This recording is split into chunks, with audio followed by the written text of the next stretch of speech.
وکفا الصلاۃ والسلام علی من لا نبی بعدہ وعلی آلہ واصحابہ اجمعین اما بعد اعوذ باللہ من الشیطان الرجیم بسم اللہ الرحمن الرحیم رب اوزعنی ان اشکر نعمتک التی انعمت علی وعلی والدی وان اعمل صالحا ترضاہ۔ صدق اللہ العظیم۔ اللہم صلی علی سیدنا و مولانا محمد وعلی آل سیدنا و مولانا محمد وبارک وسلم ثم صلی علیہ۔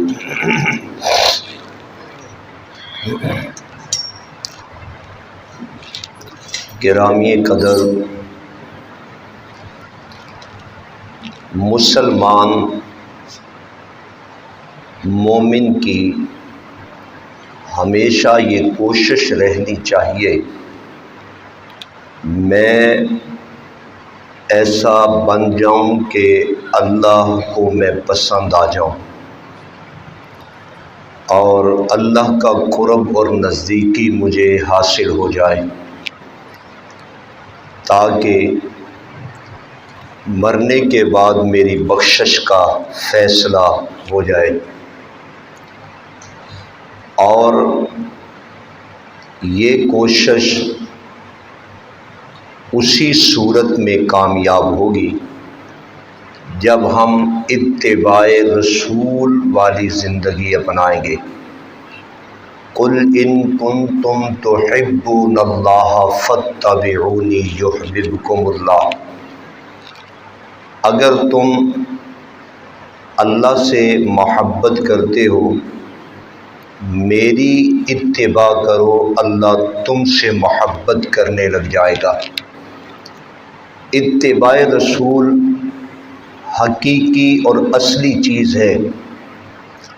ما ارسلنا من رسول الا لیطاع باذن اللہ۔ رسول آتا ہی صرف اس بنیاد پر ہے کہ اس کی اطاعت کی جائے، اتباع کی جائے، فرما برداری کی جائے۔ یہ رسول کی آمد اور دنیا میں آنے کی غرض و غایت ہے۔ اور بندہ اپنی ساری زندگی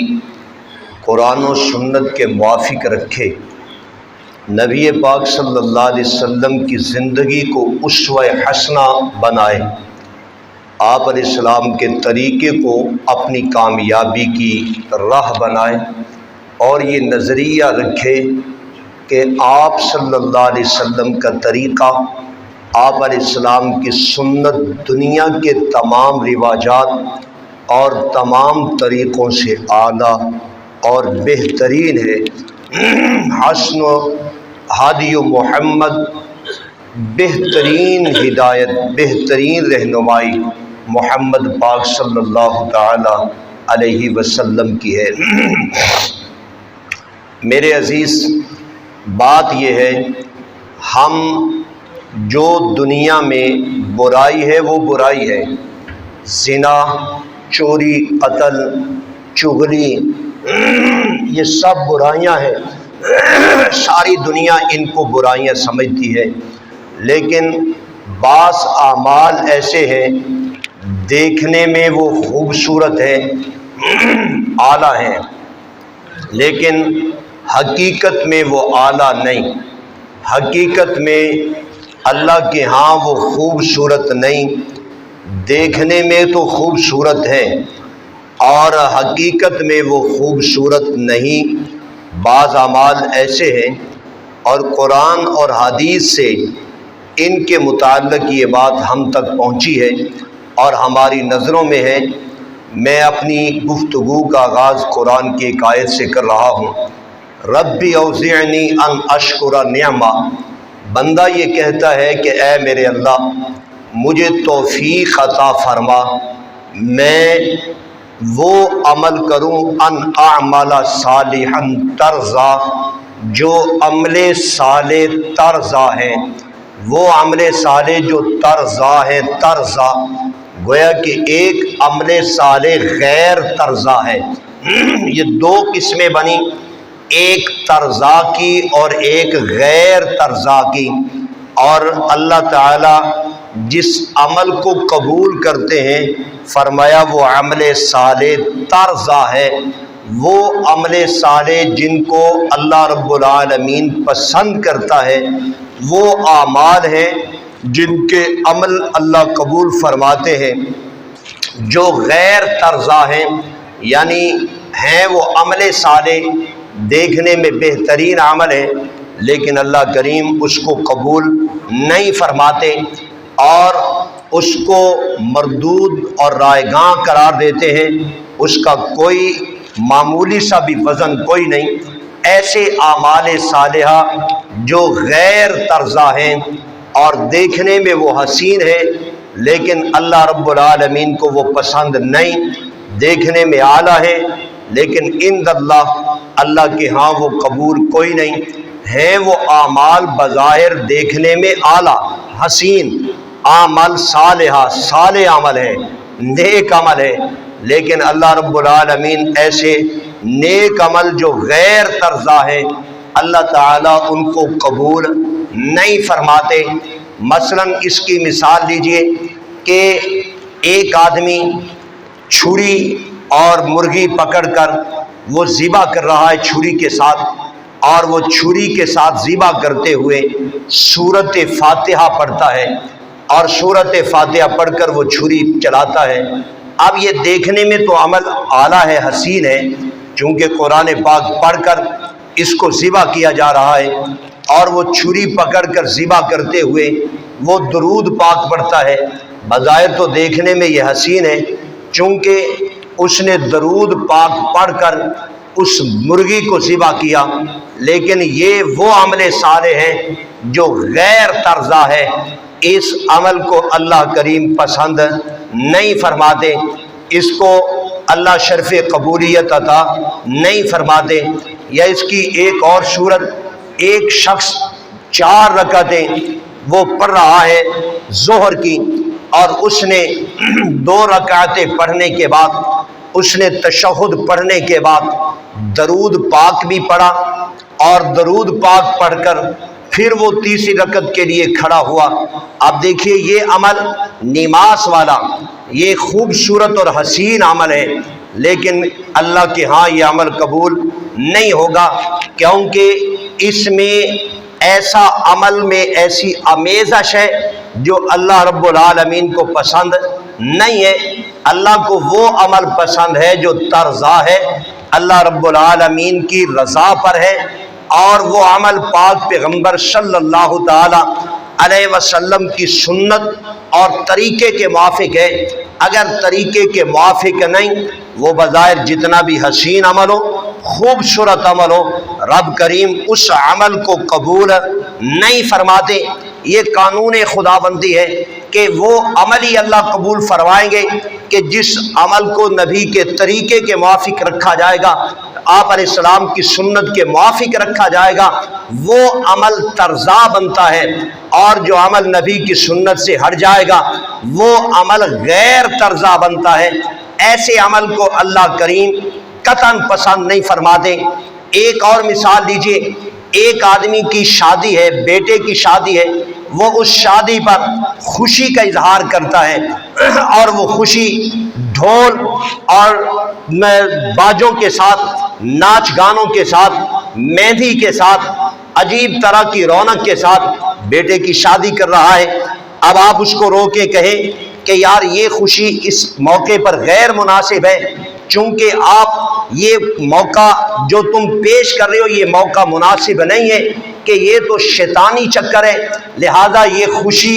آپ غلط طریقے کے ساتھ کر رہے ہیں۔ تو آپ اس کو جواب میں جو دلیل پیش کریں گے وہ یہ کہیں گے کہ یار حضرت صلی اللہ تعالی علیہ وسلم کی 4 بیٹیوں کی شادی ہوئی، آپ پیغمبر کی 4 بیٹیوں کی شادی اور پیغمبر کائنات کی اپنی 11 عورتوں کے ساتھ شادی اور اصحاب رسول کی بھی شادی، وہ بھی خوشیاں تھیں، لیکن یہ کام جو تو کر رہا ہے یہ نہ تو پیغمبر نے کیا اور نہ پیغمبر کے صحابہ نے کیا۔ میں یہ سمجھتا ہوں کہ کوئی بھی اہل ایمان یہ بات سن کر آپ کی بات کو رد نہیں کرے گا، وہ یہ نہیں کہے گا کہ مجھے اس فعل پر ثواب مل رہا ہے، وہ بھی یہ کہتا ہے یار یہ غیر مناسب خوشی ہے، لیکن میں یہ خوشی کر رہا ہوں صرف مجبوری کی بنیاد پر، کسی غرض و غایت کی بنیاد پر، پیغمبر کی سنت سمجھ کر یہ میں خوشی نہیں کر رہا۔ وہ بھی اس بات کو یقین کرے گا، مانے گا۔ معلوم یہ ہوا خوشی بھی وہی خوشی نبی مکرم کے طریقے پر، غمی بھی وہی غمی پیغمبر کائنات صلی اللہ تعالی علیہ وسلم کے جو طریقے پر ہوگی۔ ان طریقوں سے جو ہٹا ہوا عمل ہوگا، خوشی کا ہے یا غمی کا ہے، قطعاً وہ اللہ کے ہاں پسند نہیں، اللہ رب العالمین کے ہاں وہ قبول نہیں ہے۔ وہ اعمال جو اعلیٰ ہے لیکن ہے وہ نبی کی سنت پر، وہی بہترین ہے، لیکن وہ اعمال جو بظاہر اعلیٰ ہے، نبی کریم صلی اللہ علیہ وسلم کے طریقے پہ رہی ہیں، وہ عمل کتنا بھی اعلیٰ کیوں نہ بن جائے وہ عند اللہ قبول نہیں ہے۔ یہ قانون ہے، قرآن مقدس اور حدیث پاک سے اخذ شدہ یہی قانون ہے کہ پیغمبر کائنات، اس کی ایک مثال میں عرض کرتا ہوں بڑی معروف ہے۔ حضرت امام بخاری رحمۃ اللہ تعالی علیہ، بخاری میں یہ کئی جگہوں پر حدیث پاک لائے کہ 3 آدمی رسول اللہ صلی اللہ تعالی علیہ وسلم کے گھر میں تشریف لائے، امہات المومنین کے پاس آئے۔ انہوں نے آ کر حضرت امام الانبیاء صلی اللہ علیہ وسلم کے طریقوں کو معلوم کرنے کی کوشش کی کہ پیغمبر کے رات کے اور دن کے وہ طریقے جو گھر میں موجود ہیں معلوم کر لیے جائیں۔ جب ان کے سامنے یہ طریقے آئے تو لفظ ہے بخاری میں کأنہم تقالوہا، انہوں نے بہت قلیل جانا، یعنی انہوں نے یہ سمجھا کہ پیارے پیغمبر عالی المرتبت اور عالی انسان ہیں، بڑے عظیم بندے ہیں، اور ہم بہت نکمے اور گھٹیا اور نیچے کے آدمی ہیں، ہمارا مقابلہ رسول اللہ کے ساتھ کیا ہے؟ کأنہم تقالوہا، کہ پیغمبر چھوٹا تھوڑا عمل بھی کرے اللہ کے ہاں بہت بڑا ہے، ہمیں کچھ زیادہ کرنا پڑے گا۔ مثلا ان کو یہ بات سمجھائی گئی ہوگی کہ پیارے پیغمبر صلی اللہ تعالی علیہ وسلم رات کی تاریکی میں سوتے بھی ہیں اور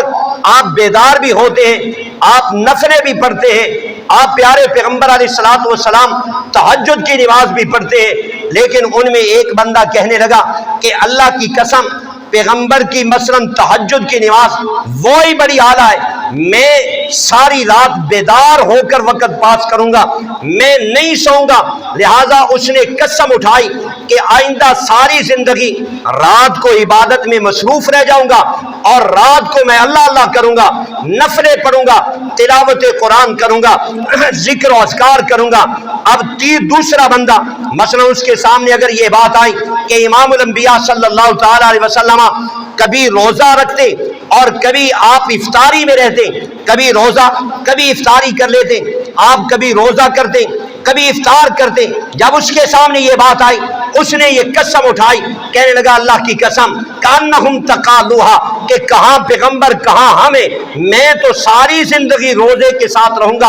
افطاری نہیں کروں گا، ہر دن میرا روزے کے ساتھ ہوگا، ہر دن میرا عبادت کے ساتھ مصروف ہوگا۔ اس نے یہ قسم اٹھائی، اور تیسرے بندے کے سامنے یہ بات آئی کہ امام الانبیاء صلی اللہ تعالی علیہ وسلم کی زائد ازواج بھی ہیں، پیارے پیغمبر کی 1 سے زائد بیویاں بھی ہیں، لہذا بیویوں کے ہوتے ہوئے اولاد کے ہوتے ہوئے مصروفیت بڑھ جاتی ہے۔ اس نے یہ قسم اٹھائی اللہ کی قسم میں نکاح ہی نہیں کروں گا، میں شادی نہیں کروں گا، لہذا میں الگ اور تجرد کے ساتھ زندگی پاس کروں گا، اللہ اللہ کروں گا۔ یہ 3 بندوں کے سامنے جب امام الانبیاء کی سنت آئی، ان تینوں نے یہ قسم اٹھائی۔ یہ روایت بخاری کی ہے، بخاری شریف میں یہ حدیث موجود ہے۔ تو حضرت آقا دو عالم اب دیکھیے کہ ان تینوں آدمیوں کی جو قسم ہے، ایک نے کہا کہ میں روزے کے ساتھ رہوں گا. روزہ رکھنا اعلیٰ عبادت ہے. ایک نے کہا کہ رات بھر میں اللہ اللہ کروں گا, بالکل بیداری میں وقت پاس کروں گا, یہ رات کو بیدار رہنا اعلیٰ عبادت ہے.